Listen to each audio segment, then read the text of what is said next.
और उसके साथ हमने ट्रेंड को फाइंड किया, कुछ स्ट्रक्चर पढ़ा, अपना कॉन्सेप्ट पढ़ा, ब्रेकआउट्स पढ़े, लेवल्स पढ़े, support resistance SNR, strong SNR पढ़े। वो सारा कुछ पढ़ने के बावजूद अब जो सा अगला हमारा आने वाला टॉपिक है वो सबसे मेन टॉपिक है जो कि किधर नहीं पढ़ाया जाता, बाइनरी में ख़ासकर बाइनरी में किधर नहीं पढ़ाया जाता, वॉल्यूम। इंशाल्लाह हम वॉल्यूम मुकम्मल डिटेल के साथ पढ़ेंगे। बहुत ही इम्पॉर्टेंट टॉपिक है। अगर आप इस पर अबूर हासिल करते हो वॉल्यूम पर, सिर्फ बाइनरी नहीं, आप फॉरेक्स की मार्केट और बकाया जितने चार्ट्स हैं उसे एनालाइज करना सीख जाओगे। आपको उस चार्ट का स्ट्रक्चर, अब अगली मूवमेंट क्या है, किधर जाना है, ये सारा कुछ पता चल जाएगा। उससे पहले कुछ मैं और चीज़ें आपको क्लियर करता जाऊँ। हम एक ट्रेड लेते होते हैं एज अ रिजेक्शन ट्रेड या सेफ्टी मार्जिन। हम एज अ रिजेक्शन ट्रेड लेते हैं या सेफ्टी मार्जिन लेते हैं। वो किस सूरत में लेते हैं? फ़र्ज़ करो एक बार दफ़ा रेजिस्टेंस होता है इस तरह कुछ, और जब कैंडल ना इस तरह ऊपर जाती है, उसे टच करती है, हम ट्रेड लेते हैं एज अ रिजेक्शन ट्रेड। वो कैंडल बनती तो ग्रीन ही है पर हमारी ट्रेड ऊपर होती है, हमारी ट्रेड ऊपर होती है। हमें पता है ये एरिया रिजेक्शन देगा, इधर ये एरिया रिजेक्शन देगा। बाज़ दफ़ा हम इसमें फेल भी हो जाते हैं। भाई हम ट्रेड लेते हैं पर वो रिजेक्शन नहीं देता, कैंडल इसी तरह स्ट्रॉन्ग निकल जाती है, कैंडल स्ट्रॉन्ग निकल जाती है, रिजेक्शन। इस ट्रेड का एक रीज़न तो मैंने स्टार्टिंग में ही दूसरी तीसरी क्लास में बताया। इस चीज़ का एक रीज़न मैंने आप लोगों को बताया as a concept of 3 candle, small medium large, small medium large. इस कॉन्सेप्ट पे ना मुख्तलिफ लोग मुख्तलिफ तरीके से बाज़ दफ़ा पढ़ाते हैं। कोई बोलता है मीडियम स्मॉल ऐसे आएगी तो ऐसे होगा। भाई ऐसा वैसा कुछ नहीं होगा। वो सिर्फ एक कंट्रोवर्सी खड़ी करने के लिए भाई कुछ पढ़ाया जा रहा है। 3 कैंडल मूवमेंट है मार्केट की, चलेगी इसी तरह। अब बाज़ दफ़ा ऐसा होता है कि फ़र्ज़ करो एक कैंडल इस तरह आई, ये इस तरह कर लो, ये कैंडल कुछ इस तरह से बनी। अब ये एक पैटर्न बना। अब हमने दूसरी ट्रेड लेनी होती है, हम वेट करते हैं भाई कैंडल ऊपर जाएगी, हम इस एरिया से ट्रेड लेते हैं और इस जगह से ट्रेड लेते हैं इधर से, और कैंडल आगे नीचे क्लोज होती है, एज ऐसे रिजेक्शन लेते हैं, जिसे हम अक्सर बोलते हैं की लेवल, जिसे हम क्या बोलते हैं, की लेवल। अब की लेवल में क्या होता है कैंडल्स का? अच्छा, की लेवल का बहुत एक बना होता है, मतलब की लेवल मुझे आते हैं ट्रेडिंग में। भाई क्या होता है की लेवल? की लेवल आना कोई महारत नहीं है। की लेवल पता है इसके की लेवल क्या है? ये कैंडल्स के समझो एक किस्म की की लेवल्स है ना। ये की लेवल है जिधर से, अब ये चेक करो इधर क्या था, इधर से ओपन हुई थी ग्रीन कैंडल। अब सेलर्स जब इसे क्रॉस करेंगे तो दोबारा जब मार्केट जाएगी तो क्या मतलब, इस एरिया में सेलर्स स्ट्रॉन्ग है तो हम एज ए इस लाइन को क्या ले लेते हैं, की लेवल। इसको क्या बोल लेते हैं, की लेवल। की लेवल ये काम करता है, बाज़ दफ़ा नहीं करता। बाज़ दफ़ा इसे मुख्तलिफ तरीक़ों से भी बाज़ दफ़ा पढ़ाया जाता है। मैं कुछ चीज़ें बीच में छोड़ रहा हूँ, मतलब वो चीज़ें एज अ चैनल बनाना इसलिए छोड़ रहा हूँ जो चीज़ें आपको वर्क नहीं देंगी ना ज़्यादा, जिस पर आप स्टेबल नहीं चल पाओगे, वो चीज़ें मैं नहीं पढ़ाऊँगा। वो चीज़ें सिर्फ स्ट्रेटजी के हद तक या यूट्यूब की वीडियो तक अच्छी लगती हैं, वो आपको ज़्यादा वर्क नहीं देंगी। वजह उसकी वो मैं क्लियर कर लूँ, फिर इस टॉपिक पे आता हूँ। एक ये चैनल है ना, इस तरह से, मतलब मार्केट ने इस तरह डाउन आ रही है और इसके अंदर घूमना है। मार्केट डाउन आ रही है, इसके अंदर इस तरह घूमना है। अब मुझे ये बताओ, ऊपर रेजिस्टेंस है, ऊपर रेजिस्टेंस है, रेजिस्टेंस पर क्या होते हैं, बायर्स, सेलर्स। रेजिस्टेंस पर सेलर्स होते हैं। मार्केट ऊपर टच करेगी तो नीचे जाएगी। अब मुझे ये बताओ, नीचे वाली लाइन पर सपोर्ट होती है पर ट्रेंड डाउन का तो सपोर्ट कितनी काम करेगी? हम इस सूरत में भी इसे सपोर्ट नहीं लेते क्योंकि ये एक्सटर्नल लेवल है, ट्रेंड डायरेक्शनल लेवल है। तो भाई इस एरिया पे आप क्यों भरोसा करते हो, इस लाइन पर आप क्यों भरोसा करते हो, जबकि ये नीचे है आपके ट्रेंड का। अब आपको नहीं पता ये जो सा लो के बाद लो लगे वो कितना बड़ा लो जाके लग सकता है, इस चीज़ का किसी को कंफर्मेशन नहीं होती। वो किधर से अपना रिवर्स देगा, वो किधर से अपना रिवर्स देगा। तो इस रीज़न के तहत ये चीज़ें मैं नहीं पढ़ा रहा। हाँ, बाज़ दफ़ा वर्क करता है, बाज़ दफ़ा नहीं, पर हर वक्त वर्क नहीं करता, क्योंकि इसकी कंफर्मेशन बहुत कम होती है। मेरा शुरू से एक चीज़ है, मतलब जिस चीज़ की मुझे कंफर्मेशन ना हो ना, मैं वो चीज़ पढ़ाता भी नहीं हूँ। जिस चीज़ पर मैं खुद अबूर मुझे हासिल नहीं है, या जो चीज़ ज़्यादा वर्क नहीं देती ना, वो मैं कभी नहीं पढ़ाऊँगा आप लोगों को। मैं खुद भी उस पर वर्क नहीं करता। और हाँ, मुझे पता ज़रूर है, ऐसा नहीं है कि जितनी चीज़ें हैं मुझे पता नहीं, मुझे तकरीबन हर चीज़ का नॉलेज है, पर मुझे पता है कि वो आपको, आपकी साइकोलॉजी को स्टार्टिंग में ख़राब करेगी, क्योंकि उससे हम खुद ख़राब हुए। मतलब उस चीज़ पर चलते थे जौन सी चीज़ खास वर्क ही ना दे, उसका 50-50 रिजल्ट आए, उसका लॉजिक भी मैंने आप लोगों को बता दिया, ये लॉजिक है। क्योंकि ये लेवल एक एक्सटर्नल लेवल है। अब इस तरह भी मार्केट आए ना, इसे इस तरह ब्रेक करती है, ब्रेक करने के बाद क्या गारंटी है इस लेवल से आ जाए, हमेशा लो ब्रेक होगा। हो सकता है मार्केट कितने बाद मूवमेंट देती है, रिवर्स देती है। वो क्यों देती है, वो इंशाल्लाह वॉल्यूम के बाद जो से चैप्टर होंगे मुकम्मल डिटेल के साथ पढ़ेंगे, हम मुकम्मल डिटेल के साथ पढ़ेंगे। अब आ जाते हैं अपने टॉपिक पे आज के, की levels and rejection trade. And rejection trade, दो सूरतों में रिजेक्शन ट्रेड ली जाती है, दो सूरतों में रिजेक्शन ट्रेड ली जाती है। कैसे, एक आप वॉल्यूम को देखकर लेते हो, एक आप अपने की लेवल्स को देखकर लेते हो। अब ओटीसी में वॉल्यूम नहीं होता, ओटीसी में रेयर बाय और सेल भी नहीं होता, मतलब एक एल्गोरिथम चाह रहा होता है, रेयर नहीं होता। अब लाइव मार्केट में रेयर बाय और सेल भी होता है और साथ वॉल्यूम भी होता है, दोनों चीज़ें मार्केट में लाइव में होती हैं, मौजूद होती हैं। की लेवल तो आपको समझ आ गया। अब बात करते हैं ट्रेड की। हमने क्या देखा कि इस एरिया में क्या थे, बायर्स ओपन हुए, इस एरिया में सेलर्स ने ब्रेक किया, इस एरिया में एक कैंडल ने ब्रेक किया, ऊपर से बना आपका पैटर्न, ऊपर से बना आपका पैटर्न, और इस एरिया में सेलर्स ने क्रॉस कर गए। और जब वापस जाएंगे इस एरिया में तो क्या थे, इधर सेलर्स स्ट्रॉन्ग थे, तो ये जब बायर्स ऊपर टच करेंगे तो मार्केट इसे रिजेक्ट देगी, और इसे बोलते हैं रिजेक्शन ट्रेड, जिसे सेफ्टी मार्जिन ट्रेड बोलते हैं। हम क्या करते हैं, सेफ्टी मार्जिन ट्रेड, भाई बनने की तो ग्रीन पर नीचे आएगी तो लूँगा, ये नहीं देखते भाई हमारा लॉजिक क्या है उस ट्रेड का, हम लॉजिक नहीं देखते, हम लॉजिक नहीं देखते, सिर्फ ये चीज़ देखते हैं कि ट्रेड हमारी विन हुई है या लॉस। भाई मैंने सेफ्टी पर ली थी, विन हुई है, सेफ्टी पर अगर लग जाती तो विन हो जाती, ये चीज़ें देखते हैं। हम ये नहीं देखते भाई उसका रीज़न क्या है, सेफ्टी मार्जिन लेनी कौन सी जगह पे चाहिए, सेफ्टी मार्जिन लेनी कौन सी जगह पे चाहिए। अब दूसरी सूरत क्या है, इसी की मिसाल देते हैं। ये एक ग्रीन कैंडल और उसके बाद एक आई रेड कैंडल। फर्ज करो जब ये रेड कैंडल इधर पहुंची ना, ये रेड कैंडल इस जगह पे पहुंची, अभी तक इस कैंडल के हुए थे 10 सेकंड, और इस जगह पे इसका वॉल्यूम ज़्यादा हुआ और ये फिर इस तरह से नीचे आ गई। मतलब स्टार्टिंग में एकदम इसका वॉल्यूम बढ़ा, इसके हाफ में थी, तो फिर एकदम इस तरह क्लोज हो गई। मतलब इस एरिया तक पहुंची थी तो उसका वॉल्यूम एकदम बड़ा था। वॉल्यूम कैसे बढ़ा, मतलब एकदम उस 15 सेकंड में इतना वॉल्यूम हुआ, बाद में हल्का हल्का ऊपर गया, बाद में हल्का हल्का ऊपर गया, ये इसका वॉल्यूम रेड का बढ़ा। अब जोन सा एक प्रो ट्रेडर होता है ना, वो मार्केट पे एक एक चीज़ पे नज़र रखी होती है, उसने नज़र कैसे रखी होती है। अब मैंने देखा ना, मतलब इस एरिया में वॉल्यूम बड़ा था एकदम, तो वॉल्यूम नीचे मैं वॉल्यूम को भी देख रहूँगा, कैंडल को भी, कैंडल की प्रेडिक्ट कैंडल को कर रहूँगा, उसकी मूवमेंट को भी देख रहूँगा। इसे बोलते हैं एक ट्रेडर प्राइस एक्शन देखना। प्राइस एक्शन में ये चीज़ भी आती है ना, कैंडल को देखना, कैंडल की मूवमेंट, कैंडल कितना रिएक्ट कर रही है, तो उस रिएक्शन को देखते हुए मैं ये प्रिडिक्ट करूँगा कि भाई इस एरिया में कुछ ना कुछ है कि वॉल्यूम इधर ज़्यादा हुआ।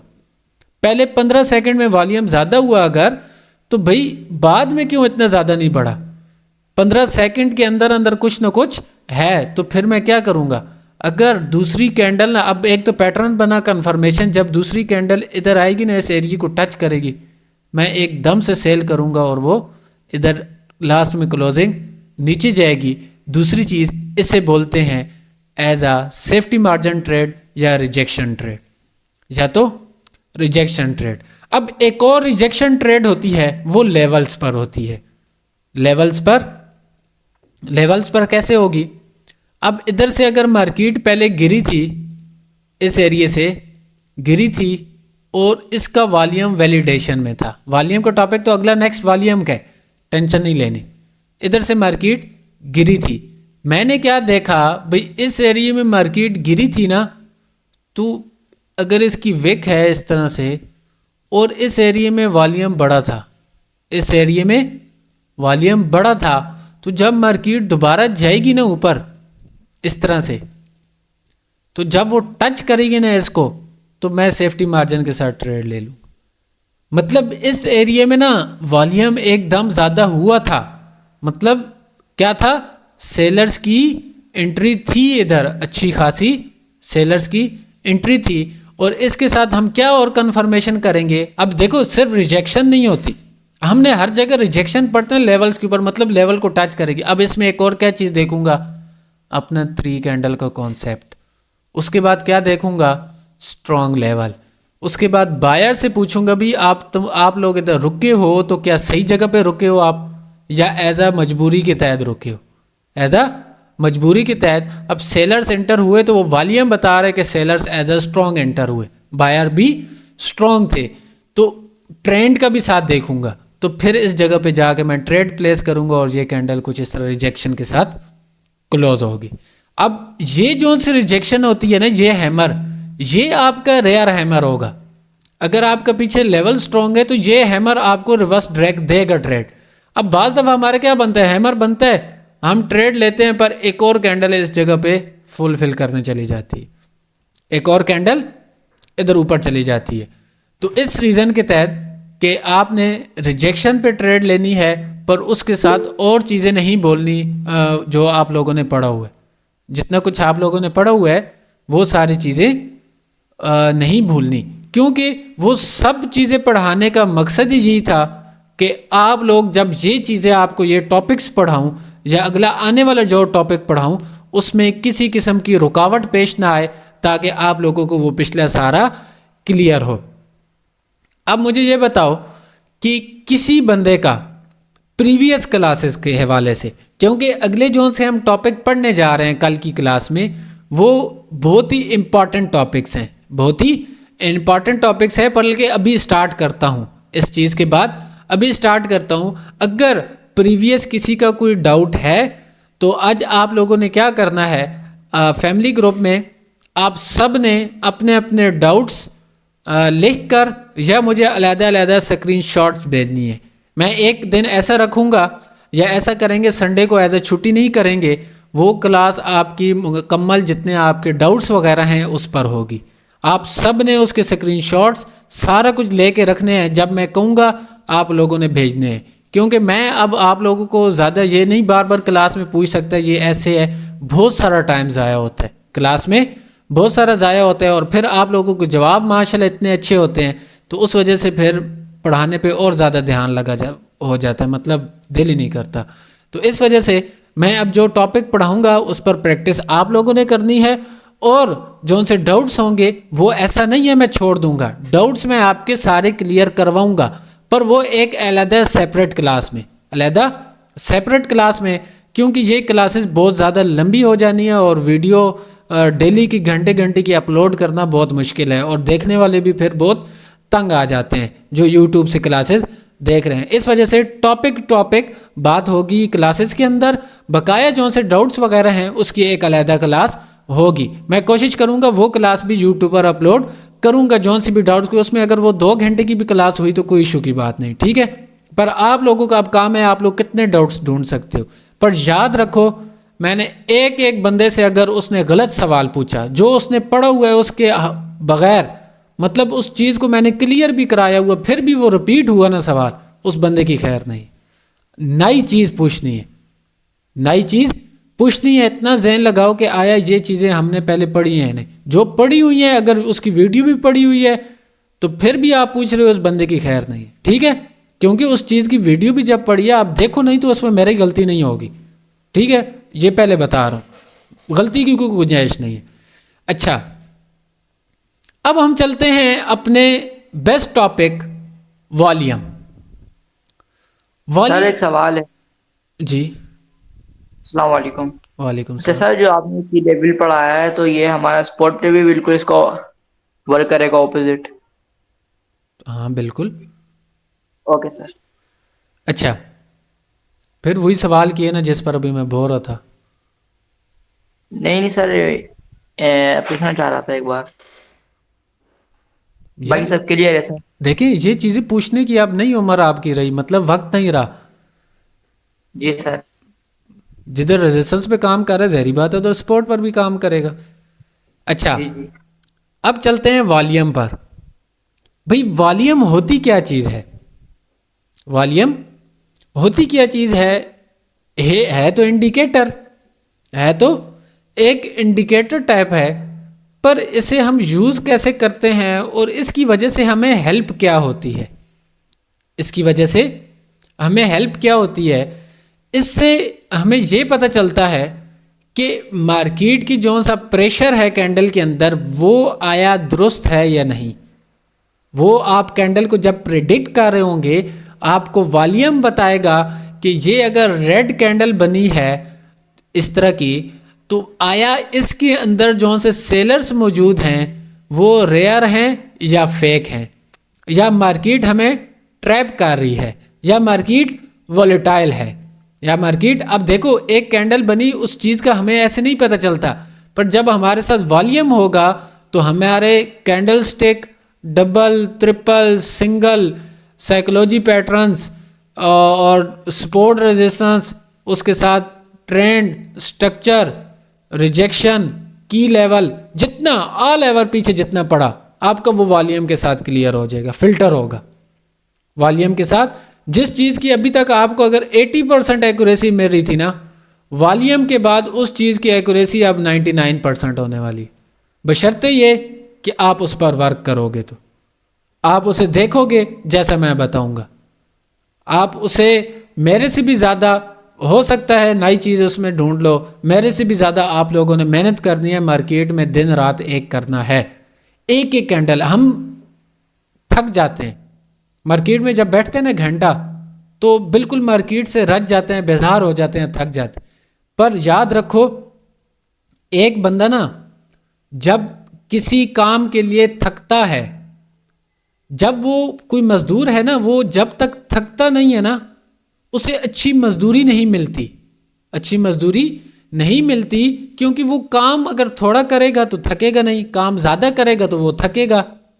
अब थकावट के बाद ना जब उसे उसकी पे मिलती है, उजरत मिलती है, तो उसकी वो थकावट दूर हो जाती है, उसकी वो थकावट दूर हो जाती है। तो आप जब तक मार्केट में थकोगे नहीं, मार्केट आपको एकदम ऐसा बोर करेगी, पर वो बोरिंग के बाद वाला टाइम एज आ आपका प्रैक्टिस स्टार्ट होगा। वो तो वार्म अप था जो आप मार्केट में देख रहे थे, एक किस्म का आप जो मार्केट को देख रहे हो फ्रेश माइंड से, वो वार्म अप है। मार्केट में प्रैक्टिस ही उधर स्टार्ट होती है जब आपका माइंड जवाब दे जाए और आप माइंड पर जोर डालो, भाई अब हो रहा क्या है मार्केट में। इसे बोलते हैं प्रैक्टिस। अगर आप 2 घंटे बैठे हो ना, तो तीसरा घंटा आपका प्रैक्टिस का होगा, पहले 2 घंटे आपके वार्म अप होगा। पहले 2 हमेशा याद रखो, मार्केट में बैठते हो जब आपको पहले जो सी 5 ट्रेड्स होती है ना वो अच्छी से अच्छी मिल जाती है, उसके बाद आपकी साइकोलॉजी इतनी ख़राब होती है आपको समझ नहीं आती। हमेशा हर बंदे के साथ ऐसा होता है, पहले 2-3 ट्रेड्स उसकी अच्छी हो जाएंगी, उसके बाद उसकी लॉस होना शुरू हो जाएंगी, लॉस प्रॉफिट, आखिरकार वो लॉस कर देगा। उसका लॉजिक कि आपकी पहले टाइम दिमाग काम कर रहा होता है, उसके बाद 15 मिनट बाद या 5 ट्रेड्स बाद वो आपका छोड़ जाता है दिमाग काम कर। जब छोड़ जाएगा ना, उस दिमाग को उस वक्त चलाना है। मेन मुद्दा ये होता है, ज़हीन हर बंदा होता है, ज़हीन हर बंदा होता है। कहते हैं ना इस बंदे का बड़ा दिमाग तेज़ है, वो क्योंकि दिमाग को यूज़ करना उसे पता है, किधर मैंने यूज़ करना है दिमाग को इस्तेमाल किधर करना है, कैसे वक्त में मैं उसे अपने यूज़ में लाऊं, किस प्रेशर से भी। वो बाज़ दफ़ा एक ऐसे बंदे होते हैं ना, बहुत उनके जहन पर प्रेशर होता है, पर उसके बावजूद भी वो बहुत अच्छे आइडियाज़ जिधर मुश्किल में फंसे वो निकल जाते। और कुछ बंदे होते हैं उनके अगर थोड़ा सा प्रेशर आ जाए वो कहते हैं भाई अब तो गए, अब तो प्रोग्राम बढ़ गया, दी एंड। ऐसा नहीं, आपने उधर से सोचना शुरू करना है जिधर से दूसरों की सोच खत्म होगी। आपने एक प्रो ट्रेडर बनना है। मैंने आपको बोला था मार्केट में दो किस्म के ट्रेडर होते हैं, स्मार्ट एंड कॉमन।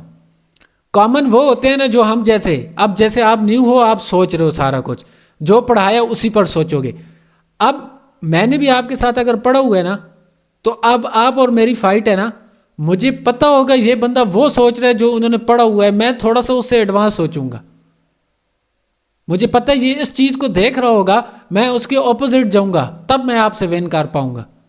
अगर मैं भी आप जैसे सोचूंगा तो 50-50 हो जाएगा। तो आप लोगों ने मेरे से बेहतर और मेरे से अच्छे तरीके से ट्रेडिंग करनी है, अच्छे तरीके से ट्रेडिंग करनी है, तब आगे चल पाओगे। हर बंदा याद रखो, कहते हैं उस्ताद हमेशा सारे गुर सिखाता है, एक गुर नहीं सिखाता, एक गुर नहीं सिखाता।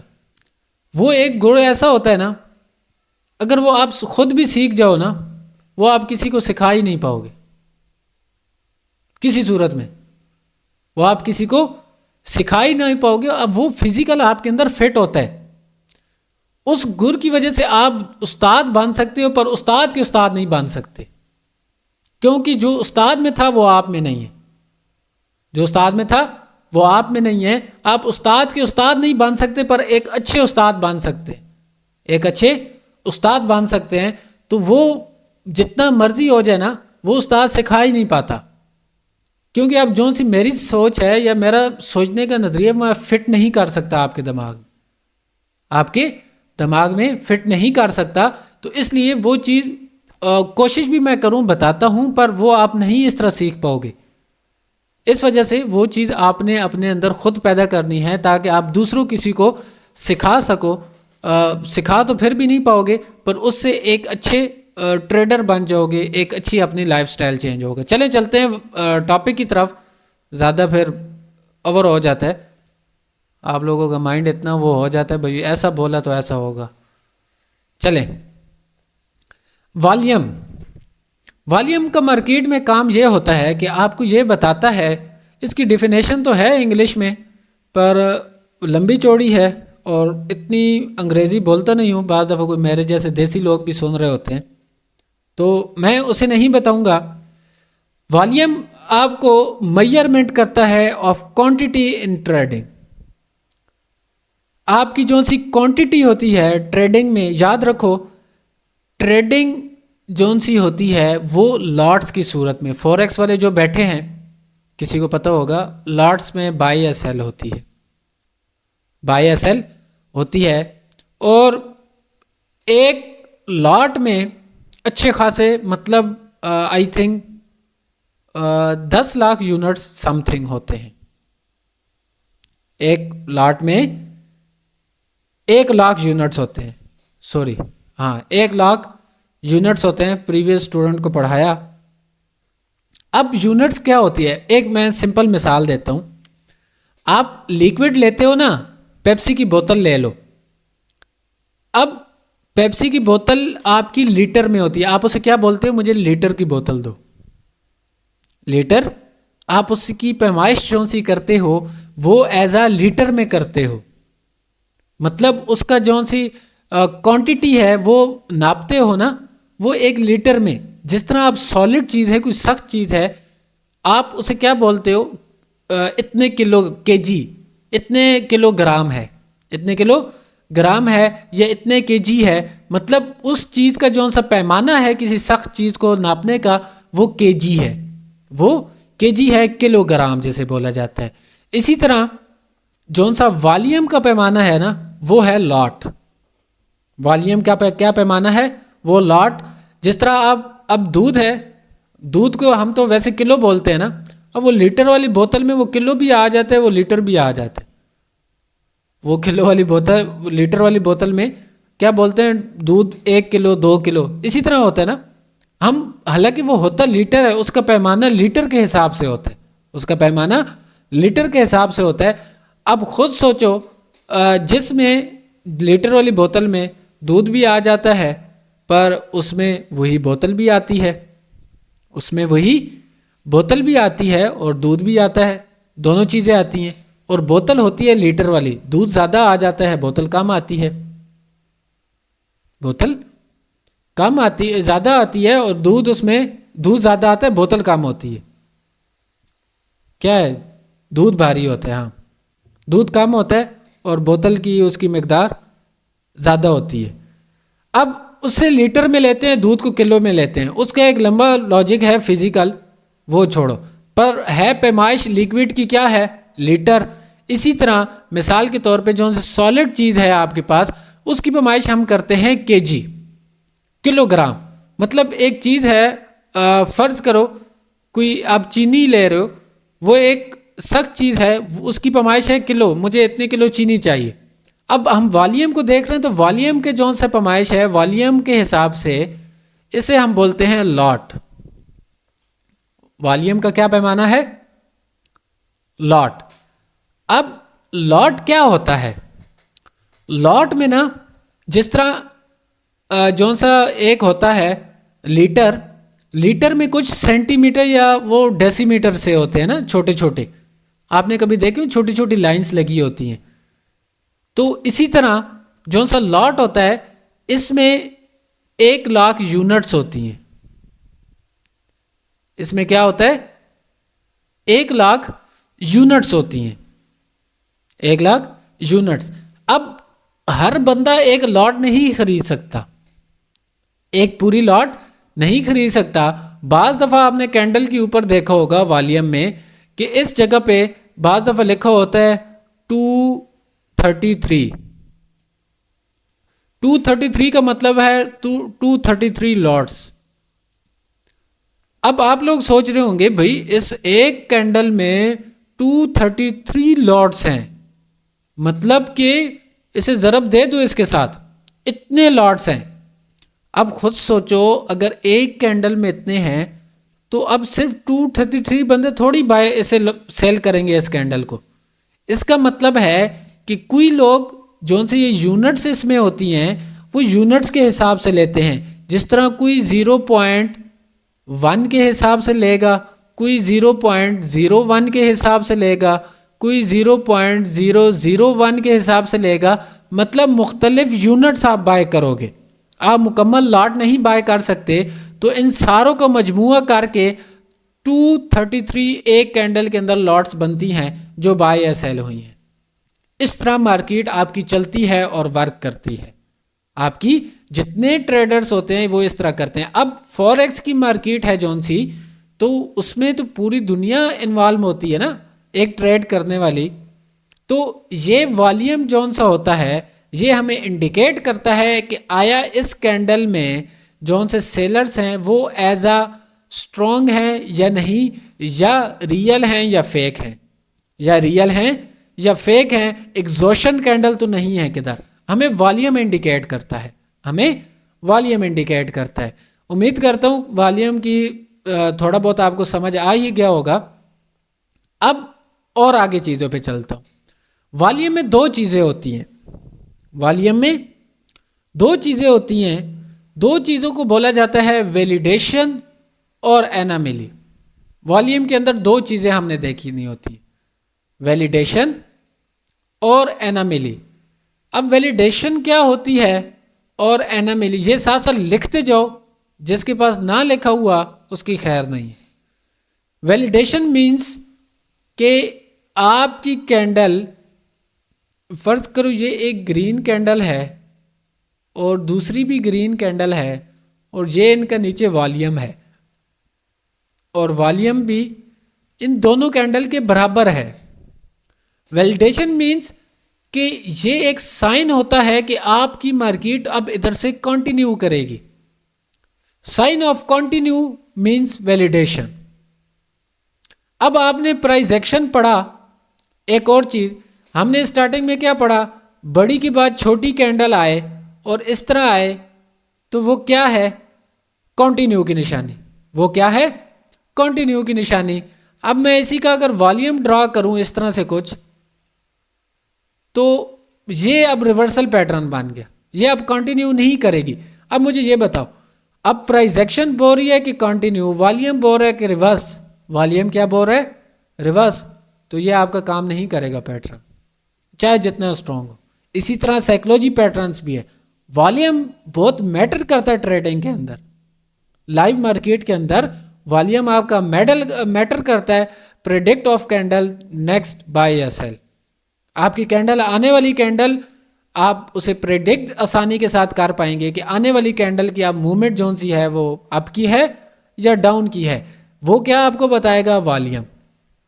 वॉल्यूम अब प्राइस एक्शन, ट्रेंड और उसके साथ साइकोलॉजी जो भी है, आपको अगर वो अप का बोल रहे हैं ना, वॉल्यूम डाउन का बोल रहा है, तो कभी वॉल्यूम आपका काम कर जाएगा, कभी बाज़ दफ़ा नहीं करेगा। उसमें भी सूरतें हैं, उसमें भी कुछ सूरतें हैं, वो आगे चल के बताते हैं। अब ये अगर 5-6 कन्फर्मेशन अब की कह रही है ना, बाद वॉल्यूम वाली कन्फर्मेशन अगर आपको नहीं होती ना, तो ये चीज़ आपको मरवा देती है मार्केट के अंदर। और ऐसा आप लोगों के साथ होता भी है कि आप अच्छी कन्फर्मेशन करते हो और बाद में कहते हो कन्फर्मेशन तो थी पर हमारी ट्रेड लॉस हो गई, हमारी ट्रेड लॉस हो गई, क्योंकि एक अद कन्फर्मेशन बाज़ दफ़ा मरवा देती है। पर हर बार भी ऐसा नहीं होता, उस कन्फर्मेशन के लिए भी अच्छा लॉजिक होना लाजमी है। अब वैलिडेशन मीन्स कि आपकी अगर 2 कैंडल्स चल रही हैं और उनके अंदर वॉल्यूम बराबर है, वॉल्यूम मीन्स कि जितनी कैंडल है ना उसके साइज के मुताबिक अगर वॉल्यूम है, तो ये क्या बता रहे हैं? ये ट्रू बायर्स हैं, सही बायर्स हैं। और दूसरी कैंडल भी इसी के मुताबिक है वॉल्यूम के, तो ये क्या मतलब? True buyers. अगर ऊपर रेजिस्टेंस नहीं है पास में, तो एज अ कंटिन्यू की ये निशानी देता है भाई ये कैंडल अब इधर से कंटिन्यू करेगी। बाज़ दफ़ा ऐसा होता है, आप लोगों को एक और मिसाल भी देता हूँ कि ये एक ऊपर रेजिस्टेंस है, ये रेजिस्टेंस है, मार्केट ऊपर इस तरह जा रही है और ये 2 कैंडल जोन सी हैं, ये हमें बता रही हैं कंटिन्यू। अब इस कैंडल पे ना जाके फर्ज करो ये इस तरह थी, ये 2 कैंडल क्या बोल रही हैं? कंटिन्यू। पर रेजिस्टेंस बोल रहा है नहीं बाबा रिवर्स। वॉल्यूम क्या बोल रहा है? इधर से मार्केट को ऊपर भेजने। तो इस सूरत में भी आपका रेजिस्टेंस 50-50 काम करेगा, कभी वॉल्यूम काम कर जाएगा, कभी आपका रेजिस्टेंस काम करेगा, कभी आपका वॉल्यूम काम करेगा, कभी आपका रेजिस्टेंस काम करेगा, चाहे अच्छी कंफर्मेशन हो, क्योंकि वॉल्यूम आपको बता रहा है हाँ अगर इसी सूरत में ना मिली होगी, ऊपर रेजिस्टेंस होगा, तो वो आपका 99% काम करेगा, वो आपका 99% काम करेगा। तो ये 2 सूरतें भी होती हैं। खाली जो चीज़ें पढ़ी मैंने आपको क्या बोला था, जितना पीछे पढ़ा एज अ वॉल्यूम सबसे अच्छा फिल्टर है सब चीज़ों का। सबसे याद रखो, जितने एक कामयाब ट्रेडर है ना, वो ज़्यादा लाइव मार्केट में ट्रेडिंग करते हैं। और लाइव मार्केट के साथ आपने देखोगे 1-2 स्क्रीन्स लगाई होती हैं उन्होंने, और उस पर ट्रेडिंग व्यू ओपन होता है, चार्ट्स चल रहे होते हैं मुख्तलिफ किस्म के। वो मार्केट को एनालाइज करते हैं एज अ वॉल्यूम के ज़रिए और मुख्तलिफ चीज़ों के ज़रिए। जब वो ट्रेड लेते हैं, 1-2 जगह ट्रेड मिलती है, तो वो उसे अच्छी कन्फर्मेशन के साथ ट्रेड लेते हैं और अक्सर वो विन ही करते हैं। और जितने लाइव ट्रेडर हैं, मतलब जो लाइव मार्केट को ज़्यादा प्रेफर करते हैं, तो आपने देखा होगा कभी कोई लॉस में नहीं जाता, ना वो इन चीज़ों के चक्कर में होते हैं, मतलब कि कोई कोर्ट शॉस बेचा या और सारा, क्योंकि वो मार्केट से निकाल रहे होते हैं, वो कोर्स सेलर नहीं होते। और जितने आप पाकिस्तान में कोर्स सेलर देख लो, जितने कोर्स सेलर्स हैं पाकिस्तान में, जिनके बड़े बड़े सारा निज़ाम है, वो कभी भी आपको लाइव मार्केट की वीडियो उनकी कम ही मिलेगी, आपको उनकी लाइव मार्केट की वीडियो कम ही मिलेगी, क्योंकि उन्हें इस चीज़ पर अबूर ही हासिल नहीं होगा, उन्हें इस चीज़ पर। और वॉल्यूम तो कोई पढ़ाएगा ही नहीं ना, वॉल्यूम तो बहुत अच्छे अच्छे कोर्स सेलर्स भी नहीं पढ़ाते, क्योंकि उन्हें जब इस चीज़ पर काम ही नहीं करेंगे तो वो कैसे पढ़ाएंगे, वो कैसे पढ़ाएंगे। वॉल्यूम इतना इजी भी नहीं है, पर इसके लिए अगर मेहनत करो तो आप मार्केट को एक किस्म का खा जाओगे। आने वाले वक्त में इंशाल्लाह अगर आपने प्रैक्टिस की तो आप मार्केट से बहुत कुछ निकाल के ले जाओगे। अच्छा, वैलिडेशन की आपको समझ आ गई। वैलिडेशन मीन्स कि एक कंटिन्यू आपका जब कोई पैटर्न है, मतलब कोई कैंडल्स चल रही हैं, उनका वॉल्यूम सेम है, वो हमें एज अ बता रहा है, इंडिकेट कर रहा है कि true buyers next candle continue का आपको वो सिंबल देगा कि नेक्स्ट कैंडल आपके इधर से कंटिन्यू हो जाएगी। इसी के ऑपोजिट है एनामिली। आज मैं सिंपल आपको सिर्फ तारुफ करवा रहा हूँ इसका, कल इंशाल्लाह हम इस पर डिटेल के साथ पढ़ेंगे। अब एक कैंडल आपकी जा रही है और उसके बाद एक छोटी कैंडल आई, एक छोटी कैंडल आई, प्राइस एक्शन के तहत ये कंटिन्यू की निशानी है, पर वॉल्यूम हमें क्या बता रहा है कि बड़ी कैंडल का वॉल्यूम छोटा और छोटी कैंडल का वॉल्यूम बड़ा। इस कैंडल की हमें वॉल्यूम क्या प्रेडिक्ट कर रहा है कि फॉल्स बायर्स इसमें दुरुस्त नहीं है, क्योंकि वॉल्यूम इसमें नहीं है। वॉल्यूम एज ए एग्जॉशन भी ये हो सकती है, एज अ एग्जॉशन भी हो सकती है, पर ये छोटी जो सी कैंडल है इसमें बायर्स अगर हैं थोड़े से हैं, पर इसका वॉल्यूम क्यों बढ़ा? तो ये भी एक किस्म का ट्रैप है और इसे हम बोलते हैं एनामिली। दो कैंडल्स के बीच में क्या हो रहा है? एनामिली, ऑपोजिट। इसी तरह एक कैंडल की भी होती है। ये कैंडल अगर इतनी कुछ है, अगर इसका वॉल्यूम इतना बड़ा हो जाए तो ये एज अ एनामिली निशानी है। एज अ एनामिली मतलब ये ट्रू बायर्स नहीं है, तो ये आपको बाज़ दफ़ा रिवर्सल देगी, पर ऐसा नहीं है कि जब भी वॉल्यूम ऐसा लगे तो रिवर्सल देगी। वो किस सूरत में देगी, कहाँ देगी, क्या लॉजिकल है, वो इंशाल्लाह हम कल की क्लास में डिस्कस करेंगे। ये दो चीज़ें थी वॉल्यूम के मुतालिक, और वॉल्यूम में होती ही दो चीज़ें हैं, पर ये हम आगे जाके पढ़ेंगे। हम इसे सपोर्ट रेजिस्टेंस पे कैसे देखेंगे, अपने साइकोलॉजी पैटर्न्स के अंदर कैसे देखेंगे, और जो हमने और चीज़ें पढ़ी प्रीवियस, उसमें हम वॉल्यूम को कैसे कंबाइन करके अपनी ट्रेडिंग जर्नी और स्किल्स को ज़्यादा इम्प्रूव करेंगे। और इम्प्रूव नहीं करेंगे बल्कि ये अच्छा वर्क इससे लेंगे और मार्केट से पैसा निकालेंगे। वो डिपेंड करता है आपकी एज अ प्रैक्टिस और मेहनत पर, प्रैक्टिस और मेहनत पर। उम्मीद करता हूँ कि जो पढ़ाया वो कुछ ना कुछ आपको समझ आया होगा। अब भी नेक्स्ट टॉपिक पर डिस्कस नहीं करता, क्योंकि वो एक लॉन्ग टॉपिक है और टाइम पीछे कम है, तो इस वजह से वो कल की क्लास में इसकी मुकम्मल डिटेल 2 दिन तकरीबन लगेंगे वॉल्यूम के टॉपिक पे, तो वो कल डिटेल के साथ आपको बताया जाएगा कि नेक्स्ट कैंडल की मूवमेंट कैसी होती है, एनामिली किधर काम करेगी, वैलिडेशन किधर काम करेगी, किधर नहीं करेगी, वो सारा आपको इंशाल्लाह कल क्लियर कराऊंगा।